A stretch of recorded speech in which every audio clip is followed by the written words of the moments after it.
네, 이준석 전 국민의힘 대표와 천하용인이 어제 대구에서 토크 콘서트를 가졌는데요.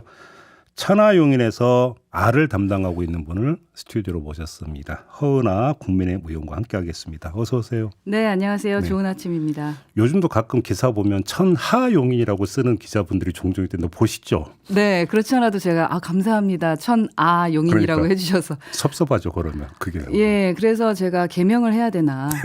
저희 남편도 허은하로 바꿔라. 그렇게 얘기하더라고요. 그러게요.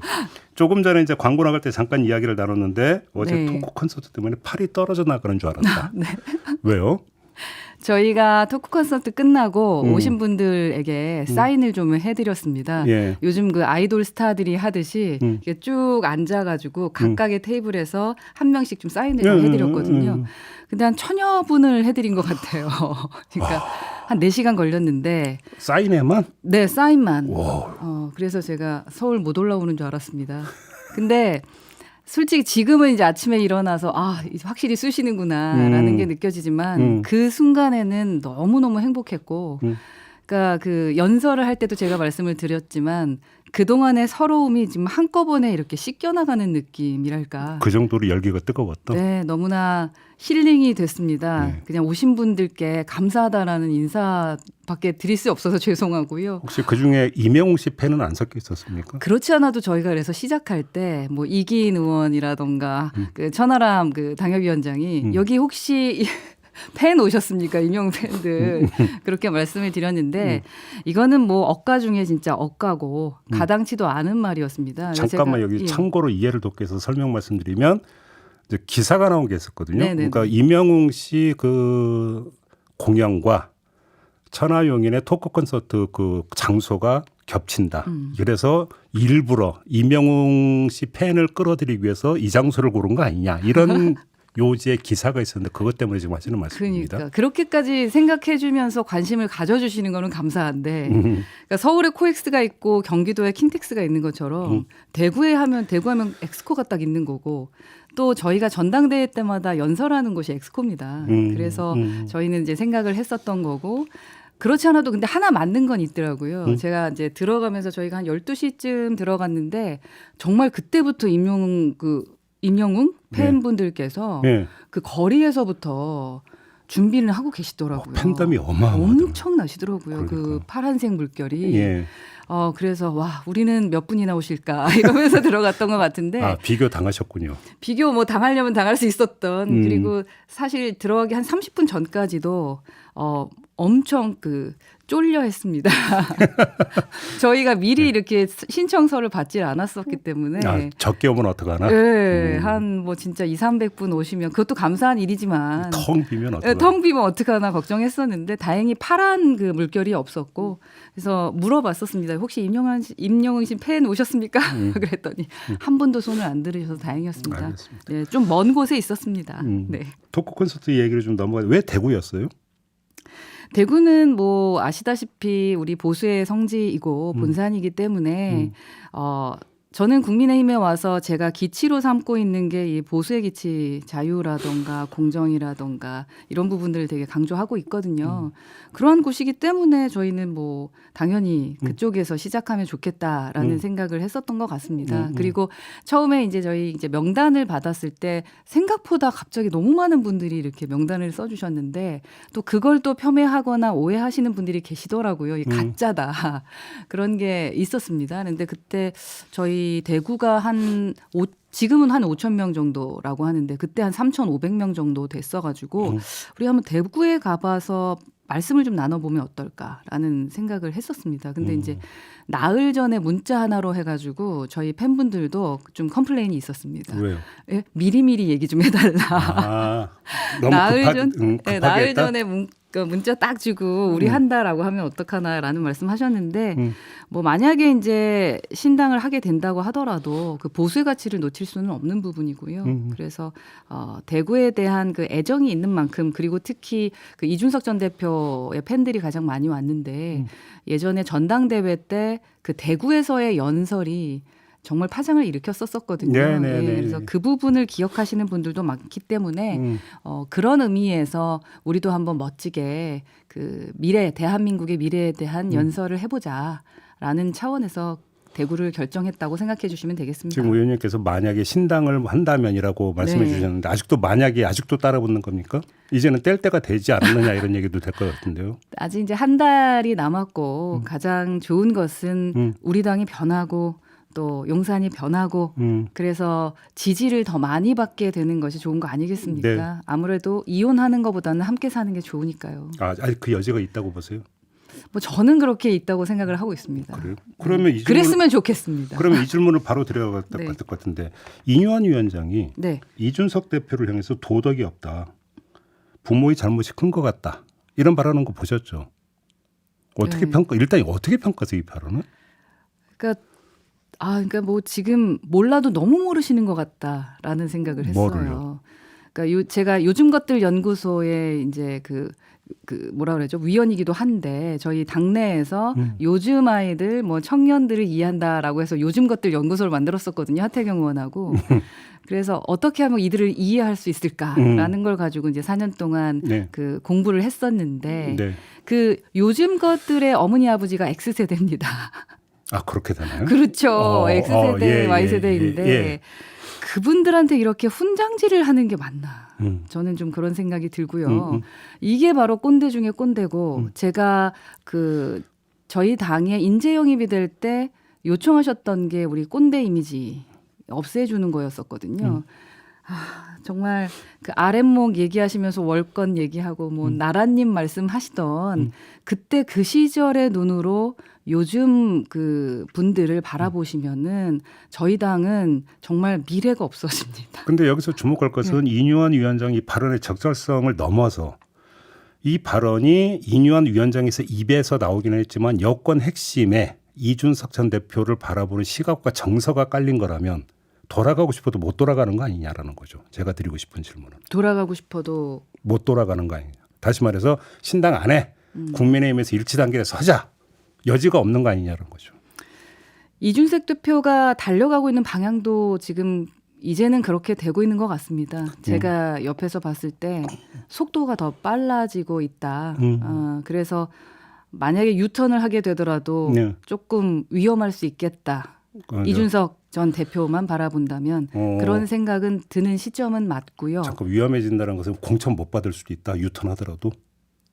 사실 이준석 대표는 지금 공천을 생각하지 않습니다. 그래요? 왜냐하면 어차피 공천을 받더라도 서울 민심은 당선되기 어렵습니다. 네. 그러니까 이준석 전 대표가 바라는 점은 승리입니다. 그러니까 지금 누구의 승리입니까?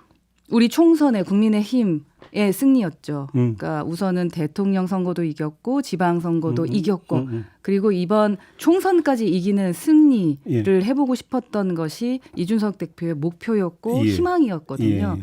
그런데 지금 그렇지 못하다는 생각을 하기 때문에 그 나름의 회초리를 든 거였고요. 네. 근데 지금 저희 지지율 30%대를 유지할 때 뭐 노원이든 사실 뭐 저희 동대문도 마찬가지지만 국민의 힘으로 당선되기는 어렵기 때문에 공천이 저희는 중요하지 않죠. 그러니까 예를 들어 영남과는 분위기 자체가 많이 다릅니다. 그래서 무조건 공천 받은다고 해서 당선된다 그 부분이 아닙니다. 공천이 목표가 아닙니다. 다수의 언론의 분석은 이준석 전 대표가 내심 대구 출마를 지금 염두에 두고 있는 거 아니냐는 얘기 많이 하잖아. 보도도 많이 나왔잖아요. 네네네. 얘기 나눠보셨어요? 어제 질문도 나왔었습니다. 네. 근데 확실하게 말한 게 국민의 힘에서 만약 내가 공천을 받아서 나오게 된다면 대구는 아니다라고 라고? 얘기했습니다. 네. 신당이라면 뭐 어떻게 될지 모르겠지만 예. 신당이라면 또 모른다. 그렇죠. 예. 영남을 나갈지 호남을 나갈지 네. 그 부분에 대한 것은 마지막에 명분 있게 하겠다라고 발언했고 다만 국민의 힘으로는 영남에 나오지 않겠다라고 얘기했습니다. 그런데 오늘의 인터뷰 대상자는 이준석 대표가 아니라 우리 허은하 의원이시니까 그러게요. 네. 허은하 의원님에 대한 질문도 좀 드려야 될 것 같은데 만약에 신당을 만들면 네. 탈당하실 겁니까?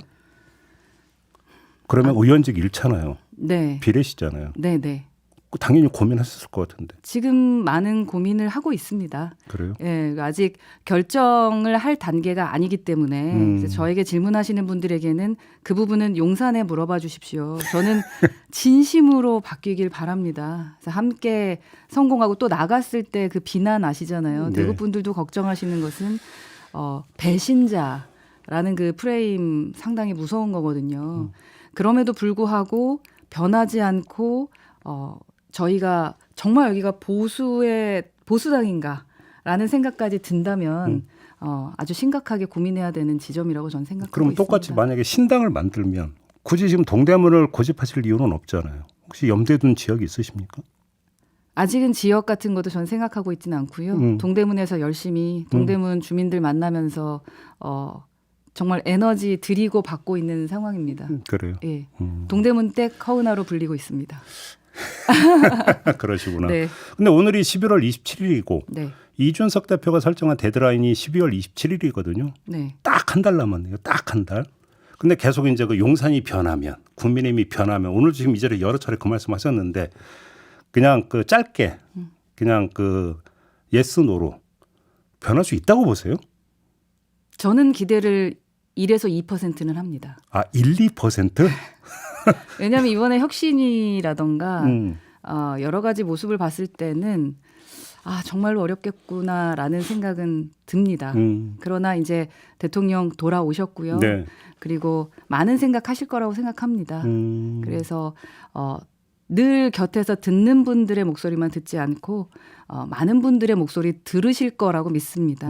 듣고 나서 정말 대한민국의 미래 어떻게 하는 것이 옳을지 그 부분에 대한 고민해 주실 거라고 믿습니다. 근데 그럼 반대로 그 신당을 만들면 신당은 성공할 수 있을까요? 소기의 성과를 거둘 수 있을까요? 신당을 하게 된다면 뭐 당선의 숫자를 말씀하시는 건지 그렇죠, 그렇죠. 예, 당선의 숫자는 처음에는 미미하겠죠. 그러나 지금 그 분위기상으로는 만만치 않을 것 같다라는 생각은 사실 듭니다. 네. 예, 많은 분들이 연락을 또 주시고 또 가능성 있는 분들이 좀 계시고 그리고 이제는 정치권뿐만 아니라 네. 또 다른 곳에서도 많은 러브콜이 오고 응원하고 도와주고 싶다라는 말씀들을 하고 계셔서요. 네.